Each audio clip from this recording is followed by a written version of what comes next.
Yeah. Like initially hearing that, I can't tell if that's someone trying to make themselves feel better or just vicious.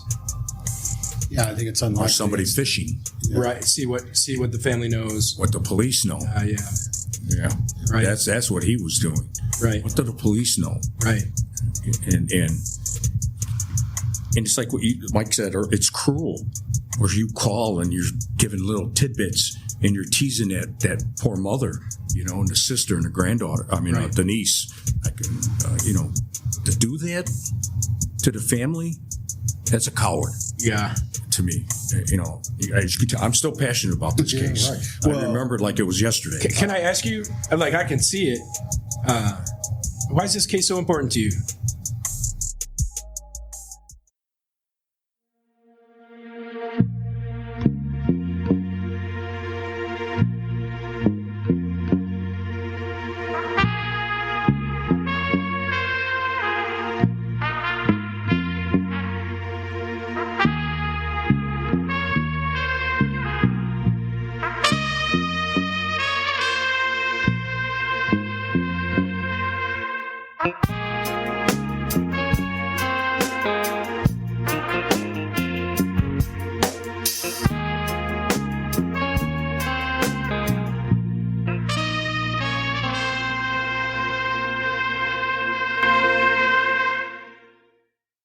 Hi, welcome back to the Detective Story Podcast. I'm Mike Hammond. Thanks again for joining in. Really appreciate it. As you can see, we've got some new digs here today. We're recording at the Flava Podcast Studio on the Northwest Side. Thank you to Carlos and Jay for having us in here. We really appreciate it. You can visit them at flavapodcast.com. It's FLAVA podcast.com. I appreciate it. Also got two great guests with me, my brother-in-law, Chris Kafcas, who you'll remember from episodes 11 and 12. And my good friend, Bobby Rodriguez, former Chicago police officer, Chicago homicide detective for 17 years. One of the guys that really taught me how to do the job. And he's not going to be happy about me saying it, but a real legend on the Chicago Police Department homicide unit. Everybody knew Bobby, had great respect for him. He taught me a lot, him and his partner, Carlos Veloz. So excited to have you here. Thanks so much for joining, Bobby. Thank you. Glad to be here. And Chris, as always, man, I appreciate it. We'll let Chris take us away, man. We're episode 14. Go ahead. So this is a case of Elizabeth Veloz, a female Latina, 27 years old at the time that she went missing. She lived on the east side of Chicago. East side, right? Correct. Not to be confused with Hegewisch. Correct. East side. At the time she was last seen, she was wearing a blue sweater, a Georgetown t-shirt, black jeans, white shoes, and carrying a Coach purse. It was July 26th. 1992. She was last seen leaving Jocko's Bar located at 95th Street and Avenue M, the Chicago Southeast Side, with three men, Anthony Rivera and brothers Richard Acevedo and Victor Acevedo. At some point, as I understand it, an argument or altercation happened in the car. And at some point, she was either kicked out of the car or she left the car willingly. And that was the last anybody ever saw of her. And as I understand it, her body has not been recovered. Is this, I have to ask, then a homicide investigation, or is this a missing persons investigation? Initially, it was classified as a missing persons investigation by the Chicago Police Department. And over several months, probably up to maybe 2 years, no one ever heard from Elizabeth or had any contact with her. It was assigned to a homicide team to do a follow-up on trying to locate her. How did you come to catch the case, as they say? Well, I was a homicide detective assigned to the cold case unit, Chicago Police Department. And one day I received a phone call from a FBI agent asking if he could meet with me. And I agreed to meet with him. And he showed up at our office and he had a file with him. And he showed me the file about Elizabeth being missing for several years, and he asked if I would help him follow up on the investigation. And I'm sure, why not? It intrigued me. Right. The area, I was very familiar with the area where she lived and where she was last seen. Is that where you grew up, that area, or? Yeah. When I was very young, I grew up in that area. Okay. right down the block, there's a big park, and I used to hang out in the park all the time when we were kids. Go down to the beach and play baseball, Right. go down and swim down at the beach, stuff like that. And but the interesting part about it is that the FBI agent that came to me and asked me to help him, I asked him, why are you investigating this case? Because not too many FBI agents do follow-up on cold case homicides Right. back in the early 2000s when I Right. first started looking at it. And the interesting was, and it was really sad, was that the agent told me that he had a family member that disappeared, a female family member, and was never located. And he thought that when he saw a picture of Elizabeth, the picture reminded him of his family member. And Whoa. he had how do you want to describe it? But he had like an emotional connection. he to had, that. yeah, I guess you could say that. That's one way of how to describe it. Right. And he decided he wanted to follow up on Elizabeth's case. And he wanted to try to find her. And this is in like 1990. This is in like 2002. I believe so, around there. Yeah. So like almost 10 years after she had gone missing. Correct. Man, there, in all the cases that you go over in your podcast, the one fundamental important part is the victim. And in this case, man, she was missing for 10 years at this point. That family must have just been going through hell. Correct. Yeah. Did you develop a relationship with the family? Yes, I did. Through the agent, because the agent had already made contact with the family, and he was interviewing them. He was trying to, start at the beginning. Right. When you're in a cold case, you start in the beginning. You always start at the beginning. Go And back to square one. It's like a new murder. Right. Like you're going out on the scene of a fresh murder. You go out and you start your investigation from the ground floor, and hopefully you take it all the way to somebody gets convicted and goes to the penitentiary. And so he had developed that relationship, and eventually he brought me into that relationship. Right. We were working together. We were out doing interviews, trying to develop new leads, credible leads, where we can try to locate her body. Our goal was to locate Elizabeth. Right. That was our goal. Myself, my former partner, and the agent. Like, we need to find her. That's the main thing. To this day, that's my goal. I want to find her, and I can explain that later. If Right.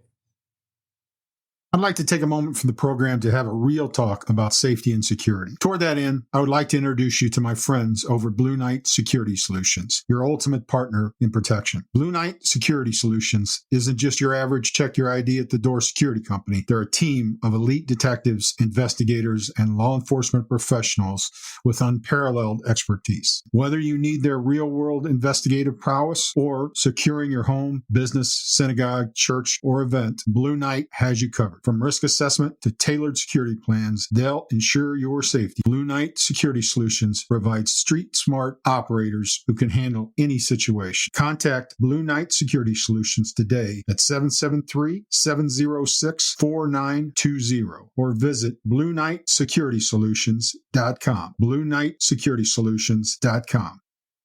So just backtrack a little bit. What years, just trying to get a reference point, I was in cold case, I think, 2005 to 2007 range, and you were there that whole time. What time had you gotten there? Do you remember what year you went to cold case?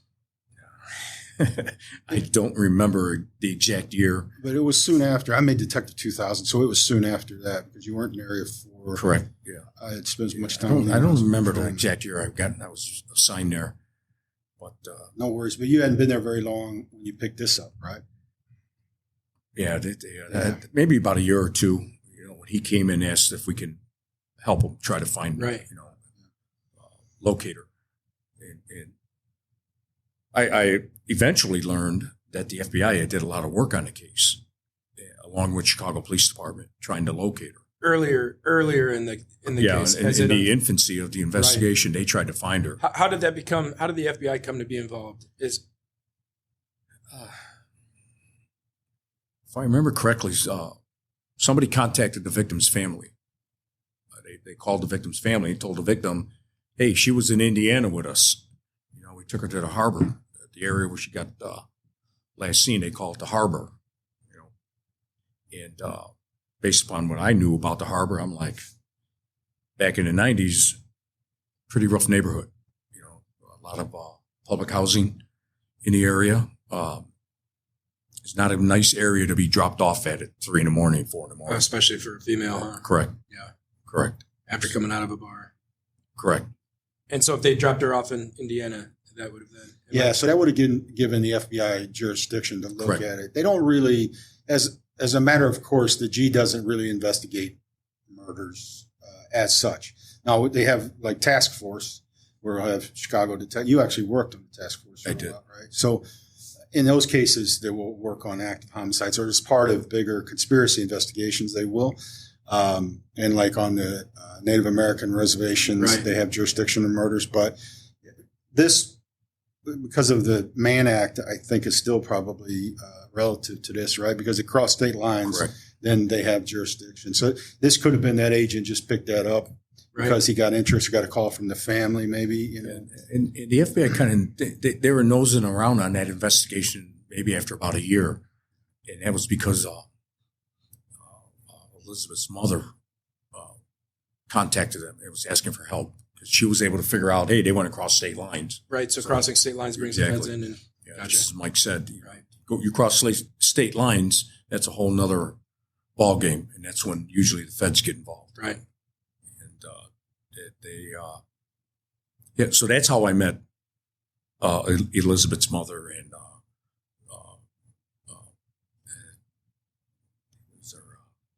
her niece, Elizabeth's niece.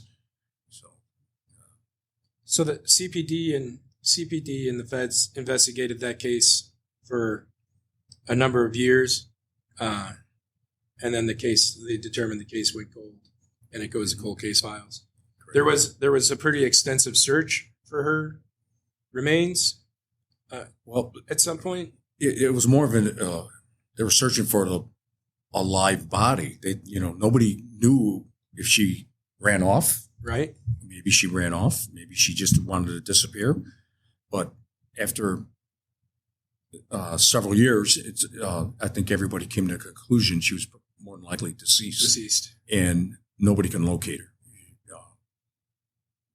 As far as the search, I'm not really 100% certain how intensive the search was, but I know there was going out on foot, looking, Right. searching abandoned buildings, alleys, garbage cans, vacant lots. The grandmother, Elizabeth's mother, was putting up flyers, and every time she put a flyer up, she told me this. Every time she put a flyer up, somebody come down and rip them down. Said she's gone. You're never going to find her. Right. So So at this point, you take over the case, and you start from square one. What happened that night? She leaves the bar with 3 gentlemen. Something happens. I'm sure that you re-interviewed those guys. What did they have to say about the incident? Well, that's where the case really became complicated. And the reason it became complicated was that the FBI was trying to bring them in to have an interview with them, formal interview. And the day that they were scheduled for the interview, they showed up with lawyers. So they had representation, and then that kind of killed the investigation right there. Right. Without having any more, as you know, Mike, you need better evidence. You need to have eyewitness testimony, physical evidence. You need a lot more if you're going to bring them in and try to re-interview, knowing that they've already been represented by an attorney. Right. So that's where the case really hit the brick wall. Right. Because we did go out and try to interview people, but we weren't able to generate any credible information to try to push the case forward, where we could go out and actually re-interview or make an arrest with the 3 guys that she was last seen with. Right. So, Yeah, once they've, basically lawyered up, you don't want to go back unless you've got something that's changed, really. Even if they hadn't, you're getting diminishing returns going back and talking with nothing changing, Right. Because there's You're gonna nothing to go at them again with, really that's just a matter of course. And all these, especially these old investigations, you can have a suspect. Even in this case, it's particularly difficult because you don't have the body. Now, that sounds a little cold, but I think it's the family. The family was probably. It sounds like it was on the forefront of saying we don't believe she's alive, Correct. right? Because it just wasn't like her to not contact them. This is kind of right before cell phones, right? So she wouldn't have had a cell phone on her anyway. But she stayed in contact. She wouldn't go days without talking to her mother or sisters, right? And she had kids too. She had a couple of kids, so she wouldn't too, man. She wouldn't just abandon, based upon what I knew of her. Right. She wouldn't abandon her kids. So, it was a tough one because we hit that brick wall. Yeah, that had to be unbelievably frustrating. And you got 3 guys that are all like, "Yeah, we saw her. We were with her. We dropped her off, and we drove away." I mean, I was able to generate new information on where they were at. I actually laid eyes on a couple of them. They didn't know I laid my eyes on them, but I knew, okay, they're still around. If I need to find them, I think I know where to find them. Right. If I was able to push the case to that point where they need to be brought in and be interviewed. Yeah. But unfortunately, so me and Mike were talking a little bit earlier just to try and get some background on the case. And one of the things that Mike brought up, I mean, there's an offside chance, right, that they do drop her off and she's in a rough neighborhood and someone sees the opportunity and it's a crime of opportunity, right? Yeah. They see a potential victim and they victimize her. What does your gut tell you on this? Is that like an outside chance? You think that the 3? It's an outside chance. Yeah, I agree. One of the guys that was in the car, he was cooperating with the FBI, and then all of a sudden he stopped. And when I was reviewing the case and the reports, talking with the agent, and your gut feeling after doing it for so long and handling so many cases, that, all right, this is the guy that needs to be pushed a little bit. He knows more. He wants to tell you, but he's afraid to tell you right now. Right. And someone gave him the motivation to stop talking. Correct. Yeah. Correct. And could it have been a crime of opportunity by where she was dropped off? Rough neighborhood? Did somebody saw her? Possibly. I don't believe it. I believe it was the guys in the car. Right. I mean, this is you and I've talked about this on other cases, right? You can't close any doors until you know that they can be closed, right? Just like we're always thinking, okay, what's the outside to this? What's a defense attorney going to make hay if we get this in court with, right? So you have to, sometimes it's elimination of closing those other doors, even though you may think common sense is this guy definitely did it, or these people definitely did it, or whoever. And this suspect is very likely my killer. You have to close all those other doors, right? But you can't leave doors open until and get too focused, because even if it turns out you're right and all those things are true, you've left that back door open for to be wrong. One, you don't ever want to be wrong when you're dealing with these stakes, and 2, for trial purposes, you left the door open that you can't account for, right? So, but it's like you said though, Chris, could have been a crime of opportunity, but there's no evidence of that. Right. There's nobody out there that said this is a crime of opportunity, so to speak. Right. Were you able to find anybody that had seen her after those 3 guys saw her? Like someone in the neighborhood that said, "Yeah, we saw her walking down the street." I never was able to canvass that. I'm a Chicago homicide guy. I can't go to Indiana and start knocking on doors and asking questions. Right. Even though I was able to get permission to go over there and look for him and find him. I'm assuming that the FBI did. Yes, they did. And they were unable to come up with anything that nobody said, "Yeah, we saw her at a payphone," and that was the last person that saw her. Right. Literally the last people to ever see her alive were these 3 guys. Yeah, and just to illustrate what the FBI did, I don't think you're probably going to know a lot about this. I just saw it. One of the things I read, the FBI got in July of 94, they got, I guess whoever the FBI guy, whoever was the lead agent or was at a supervisor level, realized they had a canine training thing going on in Milwaukee. So he just saw the opportunity, and he got 5 of those cadaver dogs down with agents, or maybe they were task force officers from somewhere else in the country, and they searched an area down there in East Chicago. They just called it a wooded area. It didn't even describe really where it was. Right. but it was negative. They couldn't find her. I don't know what took them to that particular location, or if they were just maybe they were just thinking, well, this is close. We'll give the dogs a workout. I don't know that. I know they went door to door. They were not the agents. They were canvassing. Yeah. As we know, you canvass, go around, knock on doors, businesses. Right. You see somebody working on a car. Hey, what did you hear? What do you know about this case? By chance. Right. And like Mike said, they did a cadaver dog search. But unfortunately, everything hit a dead end. Right. And that's why I say everything points to the three guys in the car. Right. There's no other credible information that would say somebody walking down the street grabbed her and did something to her. Right. So they at least need to tell a more complete story than what they told. Right? Yeah. So we dropped her off. Well, yeah, they got a little bit more detail. They said there was confrontation. They admitted there was confrontation, but they basically said she was, mobile when she left the car. She was walking on her own.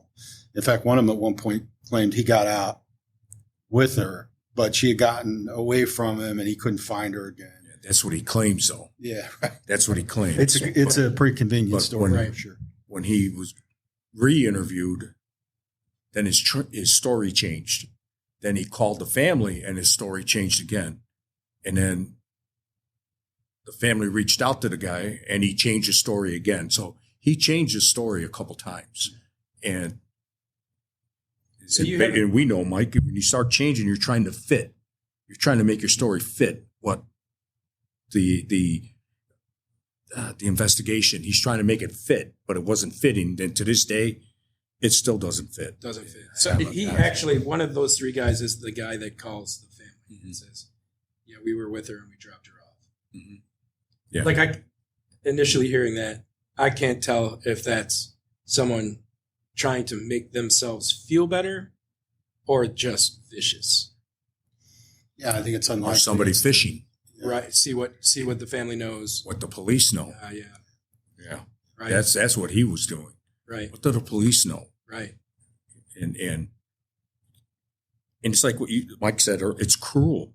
Where you call and you're giving little tidbits and you're teasing that poor mother, and the sister and the granddaughter. I mean, the niece. To do that to the family, that's a coward. Yeah.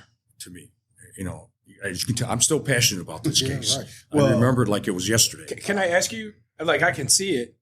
Why is this case so important to you? Yeah, I think it's the relationship with the family. And when I was digging into, reading the reports and digging in, and I'm like, all right, these three guys are lying. I know they're lying. I can't break their lie right now. Right. So, Elizabeth's mother, her name was Irene, and she's a nice lady. She was, did her best to raise her family. I got to know her over a couple of months, and one of the things that I try to do, I always try to be as positive and upfront, honest with victims' families. Right. I would tell them, this is what I know, this is what I don't know. This is the missing link in this investigation. And that's what I tried to get across to Irene and Elizabeth's niece, who was Irene's granddaughter, who I still have contact with after all these years. All these years. And I think it would be like anybody else if it was your female relative. Yeah. Same with Mike, same with me. Yeah. I want answers. I want to try to find it. And for some reason, this case just resonates with me. It stays with me all these years. And I made her a promise that I wouldn't forget. And that's related to the phone call that I received to come see her. You got a phone call from the niece, right? Right. To come see Irene. To come see Irene. Wow. And that was, as I understand it, towards the later days of her life. Huh? Yeah, I didn't know Irene was ill.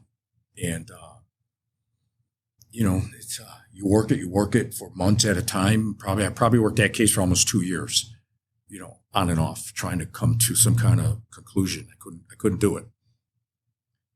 Then all out of the clear blue, the niece calls me and says, my grandmother wants you to come see her. And I'm like, okay, when can I come? As soon as possible. I'm like, like, okay. And I'm thinking that maybe she got another phone call Right. or she had new information. And I gather up my file. I'm on my way there. I had no clue that she was ill. And when I get there, I see other family members in the house and they invite me in. And I see Irene in a hospice bed in her living room of her home. And I was stunned. I didn't know what to say. And when she saw me, she actually started crying. It was tough. Yeah. It was tough. Still is. Yeah. And That's the thing, man, right? That's what we've tried to get across. I've tried to get across from the start of this podcast. Yeah.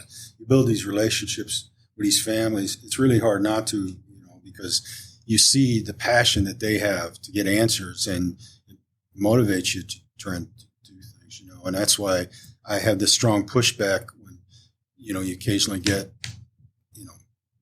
I see things on television or news or just in general, people say, yeah, we just want somebody locked up. We don't care what it is. We want to clear the case. It's not like that. It's never like that, because you build these relationships with the families and you feel responsible. It's not just to get somebody arrested.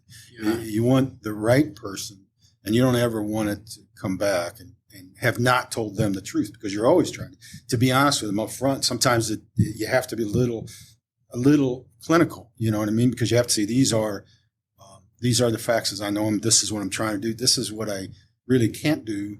Or there's, they'll come up with questions because they'll hear things. Right. And you have to say, yeah, that's probably not true. We'll look into it. But here, based on this, and this, what we do know, probably not true. Right. So you build those relationships like that, and then you got something like that comes up. It's tough, right? It's tough. It was tough. Yeah. What did she say to you? Well, if you can believe it, when I came in, she asked me to hold her hand. I was holding onto her hand, and she was telling me that she wanted to thank me for being honest with her. And she told me that, and I don't mean this to criticize anybody or critique anybody, but she told me I was the first one that was honest with her about what was happening in the investigation and where the roadblocks were. And she's thanking me. But I told her, I didn't do anything for you yet. I haven't found her. She's crying, and she's I'm at peace knowing that you're going to try and find her. And, that's powerful. And it was sad, and she's crying. Denise is crying, I'm getting choked up, because it was tough. Yeah. It was really tough to see that. But I made her a promise. I said, I'll never stop trying. And every once in a while, I'll make a call to somebody. Hey, can you take a look at this case again? Take a look, see if there's something out there. There might be something out there, but unfortunately, being retired all these years, we don't know, what other information might be out there yet. Which is why we're here now, right? That's why we're doing this show, really, because I think we can find her. I think we will find her at some point. And, whether these guys go to prison for the rest of their life if they're involved, or whoever the killer is, there'd be a lot dependent on between now and then how cooperative they are. And, I'm not going out to talk to any of these people, because that's on them. If they're involved, they got to come forward and talk about that, because I'm not making life easier for them. Right. I think we can find her. She's been missing now for almost 32 years. Correct. Just over 32 years. July 26, 1992. So correct. 32 years and some days, which is, if she had children, her children are now in their 30s or 40s and grew up without a mom. And she's still missing. Still missing. Yeah. It is a little easier. I want to say real quickly, I think as a cold case detective, when you pick up cases years later, it's a little easier to be really square with the family if they're still involved than if you catch the case originally, because I've talked a lot about on this show about the integrity of investigation and the keeping control of information. And when you are involved in a active new homicide investigation, that's really acute, because you don't know what you don't know, and you're really going on thinking something could change at any moment. So you're not putting a lot of information to the family or anybody else out there. I not only say that because, as Bobby said, we don't ever want to, the guys from Area 2 who were looking at it originally, we're not saying that they didn't do the things they shouldn't have done, or they didn't communicate with the family the way they should. It's just that you can't really early on investigation. As a cold case guy looking at it, 20 years later, there's nothing to be lost, to be able to be more open Right. with the, in the investigation. Even talking on a podcast like this, when I talked about Becky Breedlove, right, I'm giving a lot of information out there. I certainly would have done in 1974 if that's my case. You know what I mean? Interesting to hear that from your perspective, having done both active and cold cases. The family, unfortunately, right, is never going to understand the difference between the two. All they're hearing is the flow of information, right, that's just got to be a tough situation. It's like Denise told me, they just want to find her. Right. The goal is to find her, and being able to have closure if they can find her. I think that would be a huge relief for the family. Oh. And then the next step was of course, to try to find who the killer is. And then the next step after that is to try to arrest them and get them charged and get them convicted. That's way down the road. The goal is to find her. That's the thing. We want to find her. I know I do. I mean, that'd be a huge relief for me. Yeah. After all these years, I'll be honest, it still bothers me that I wasn't able to find her. After I made a promise, I'm going to find her. I told Irene, I'm going to find her. Right. So when I find her, I'm going to let you know, and I didn't do it. And then she's thanking me, right, and I didn't find her. So, right. It's tough stuff to live with. Right? There's a lot of guys like this, though. A lot of guys that we work with. We're not just TV guys. We're not TV guys. Yeah, I mean, we put our heart and soul into a lot right. of these investigations. It stays with you. Does. And then what happens is, and I know we've talked about this, Bobby and I. What happens to you is you get in this mindset and you get used to this, and we all have our cases. Most of us have these cases. Like, I always want to know what the answers are to this, and then something happens.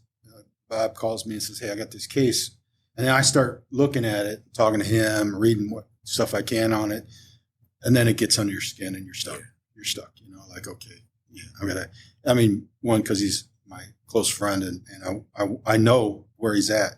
I've been there. You've been there with me, right? I mean, we want to get answers. I want to get answers for him. I want to get answers for family and for her. Right. Sometimes in some of these cases, it's only the victim. So when I picked this case up with the FBI agent, I don't know how it happened, but we made contact with one of the local newspapers, and from Northwest Indiana Times. One of the reporters agreed to help me publicize the case in his newspaper, and we met. We drove around. I took him to the various sites, where she was last seen, where she lived, meaning Elizabeth.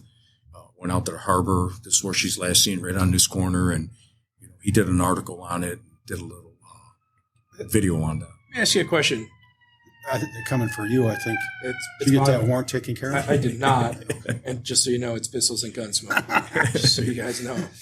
It just occurred to me, though, is it possible that these guys are actually shrewd enough, or someone coached them to say that they dropped her off in Indiana knowing that it would no longer be CPD jurisdiction, and that they had never actually left the state, never left East Side, and that there was a crime that was perpetrated in Chicago, and they tell the story that they dropped her off there because, well, at that point, man, nobody knows, and Indiana police aren't going to get involved, and they've got a better angle at walking away from this? It's a little too detailed. Yeah.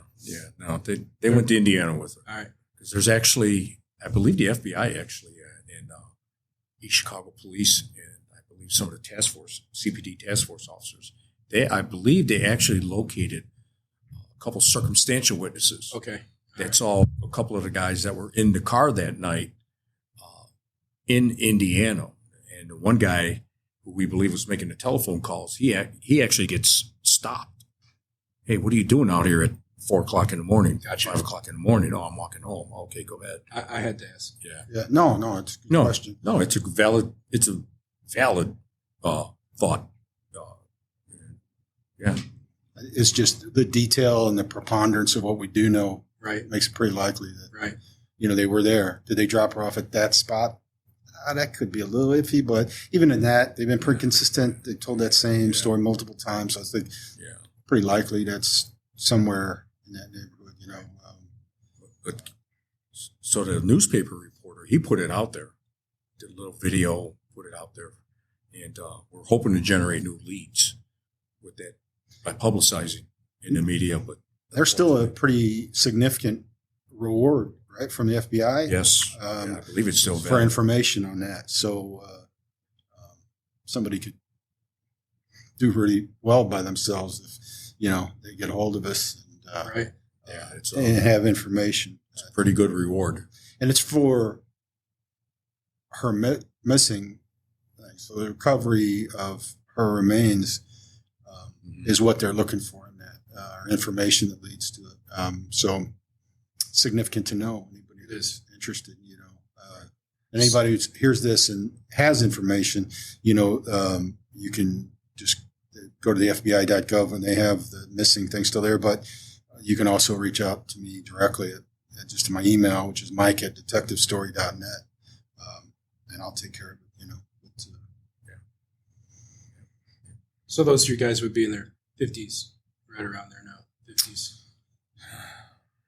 Could be, yeah. Close to it. Yeah. Yeah. Last I knew, that they're still around. And, they wouldn't be hard to find. Yeah. If needed.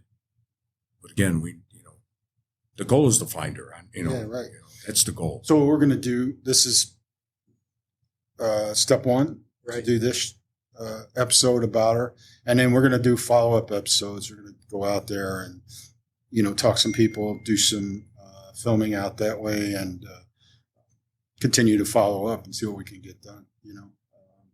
I'm always going to let Bobby kind of lead where he thinks that should go, but this won't be the last time that we talk about this. Yeah. I appreciate the chance to bring Elizabeth's story, you know, out on social media and to try to generate new information, try to find her. You know, Well, first of all, we appreciate coming on. I really appreciate it. It's always Honored to have you. And it's always fun to sit down talking to you. It'd be great to just do one where you and I are just talking about things, but never going to happen. It's never going to happen in that way.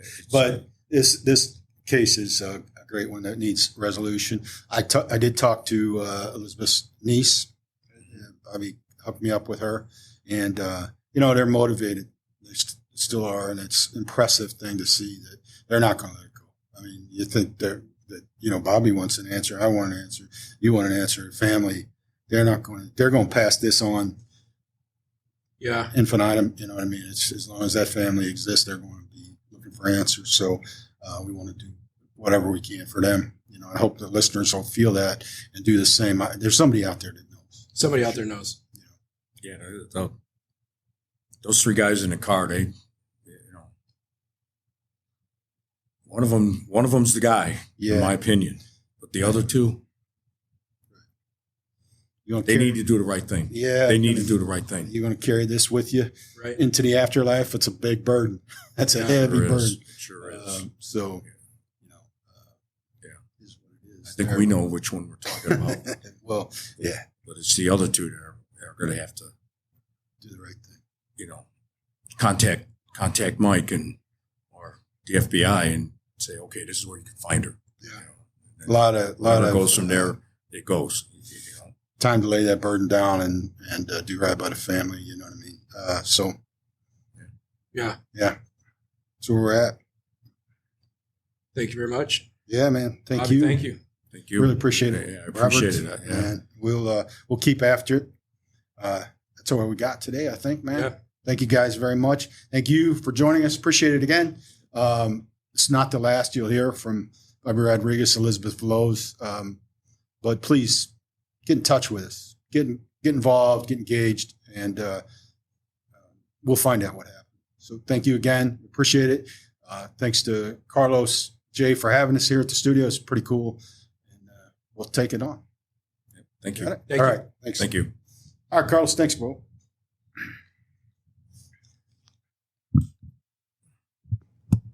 So you are a wrap on episode 14.